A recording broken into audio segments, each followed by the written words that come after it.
You're now listening to Keep Alive on the Disruptors Podcast Network. Welcome to Keep Alive. Let's talk. Let's talk today about marijuana. Yes, that's a subject that everybody says I am just not qualified to talk about. And maybe they're right. You know, as a podcaster, you got to look at content, and you also have to have an open mind for both sides of the subject. In other words, the pros and the cons. And you've got to work it so that everybody listening gets some value out of the conversation. Enough value to start other conversations about what you're about to talk about. Well, today I want to talk about marijuana. Now, you've heard me talk about it before. And I know that you've immediately come up with the conclusion that he's just too old. He doesn't understand. Marijuana is no problem at all. Look at the records and all the journals, how everything has evolved around a wonderful new drug and the drugs that marijuana plant has produced for pain and cancer, and the list goes on. Well, I want you to listen to a lady who talks about marijuana. So let's make this the negative side of the conversation for starters. And let's listen carefully while we let her talk about marijuana and her life and how it was affected by marijuana use. Marijuana is a drug, and every drug has side effects. And when you increase the dose, usually the side effects get worse. At least that's what I'm told by the doctors and the scientists. And we have got to be honest about what these side effects are. It's being disingenuous to the rest of our country by not giving them fair warning. Otherwise, we're just hearing messages from the industry, which says it's a wellness product, it's good for anxiety, it's good for depression. Well, actually, the long-term studies show opposite than that. When I was a teenager, I smoked pot occasionally. And one time when I was getting high, I had an experience where all of a sudden I didn't know where I was and I didn't know who I was with. And I was in my house with my best friend. Now, she was fine, but I was not. And I didn't find out till years later that there's a name for that. It's called cannabis-induced psychosis. And that's where a person loses touch with reality from their use of marijuana. So because I had that negative experience, I didn't use it very often. My brother, on the other hand, he really liked that funhouse experience that it gave him. So he used it pretty much every day from the time he was in middle school until he got his graduate degree at USC. And then he went on to try crack and he became a homeless drug addict with schizophrenia. This is my fear. 10% of the population, roughly 10%, is predisposed to psychosis. And most of us have no idea. We are all joining together to release draft legislation to end the federal prohibition on cannabis. When our lawmakers talk about legalizing marijuana, they talk about it like it's chamomile tea. They need to be honest about what cannabis is today. You can't just say, I want to legalize cannabis, because then everybody thinks, like I did, that it's marijuana from the 1970s. No, what they want to legalize is ultra high potency THC products. And then when you say that, people say, what are you talking about? It's just marijuana. No, it's not just marijuana. This is a highly processed product. Even the proponents of legalization say that young people shouldn't use it, but the young people are using it and it's being marketed to them. It comes up on their phones, it's on billboards, it's everywhere. So the kids who don't use have to dodge it. They have to intentionally get away from it. They can't just be raised without it. And this is how normalized it's become in our society. So that is my greatest long-term fear, is what are we doing to the brains of our youth? We don't know. And I will use my clout as majority leader to make this a priority in the Senate. I would like Senator Schumer to be honest with the American public about what the studies say. And actually, we don't need more studies. There are a lot of studies and most of them are being suppressed. And he needs to be honest about what they say to us. He needs to tell us the truth about what can happen to people when they use high potency products. After hearing this story that was just told by this lady who experienced marijuana and her thoughts about marijuana, what are your thoughts about it? Are you convinced that she's right, that marijuana is a drug that starts as, well, just a meanfulness, having a high, great time, nerve relaxer, or is it a drug that can be very, very detrimental to your health? Can it affect your mind? And over time, will it put you into a situation where you're eager to get higher and higher, opening the door to becoming addicted to other drugs, such as heroin, opium, or your choice of types of hallucinatory drugs that exist today? What do you think about when the government says, we are working on legalizing and taking care of the federal mandates concerning marijuana? There's two things I'd like you to think about. Number one, it's already been proven in Colorado, Washington, and some of the other states that have now legalized recreational drugs, saying that they're no more habit-forming than alcohol. They don't do any more destruction than alcohol to the human mind. And, well, it is not really that big of a deal. It is to me a big deal, and it should be to every American family and every American. Our government is deciding now it is time to legalize and take the federal law and change it and okay the use of marijuana.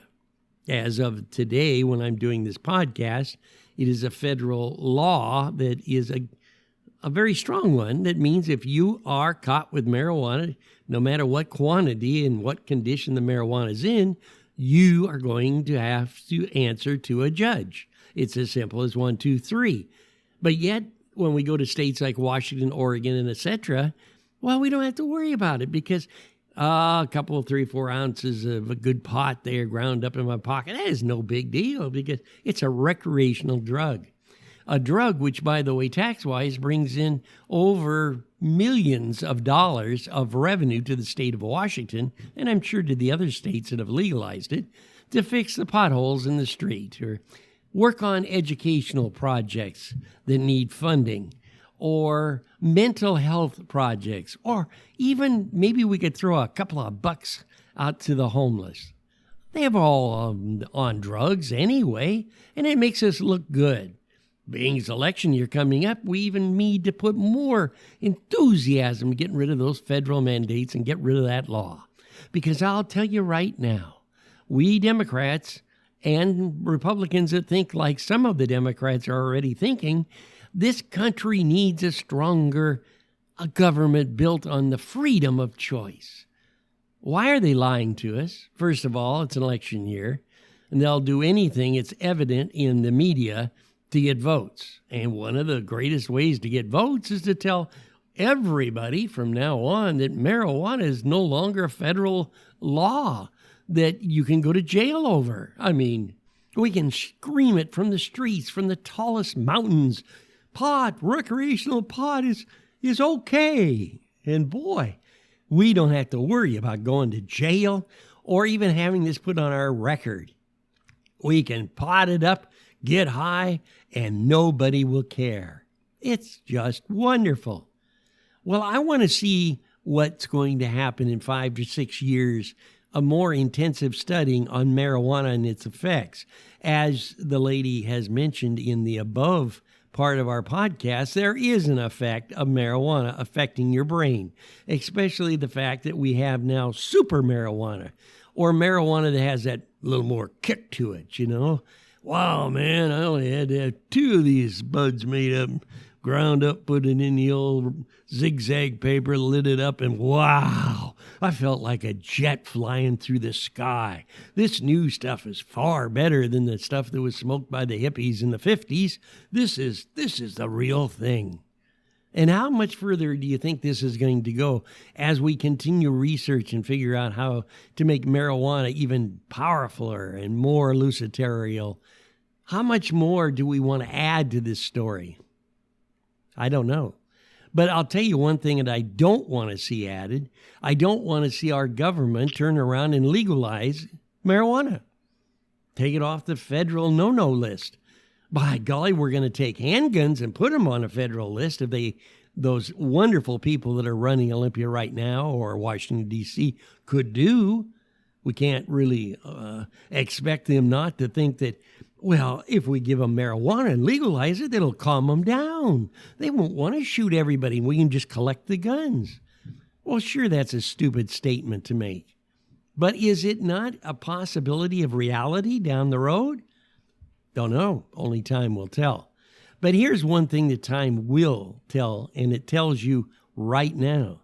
The younger generation that starts smoking pot in middle school, etc., are coming out to be absolutely not really prepared in reality.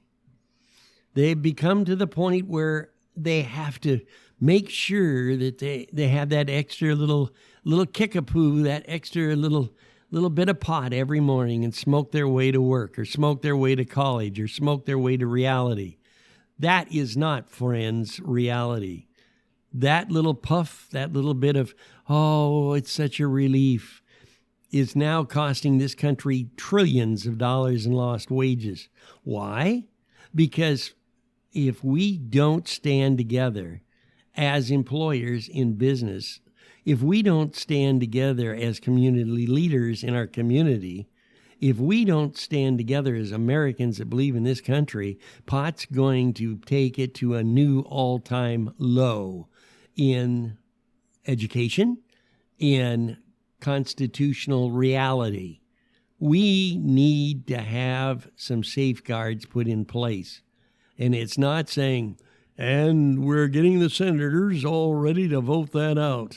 All we have to do now is legalize pot, of course, and make it another tax, a federal tax, to help out in education for those that are addicted or mental illness or all the other stuff that the states have talked about.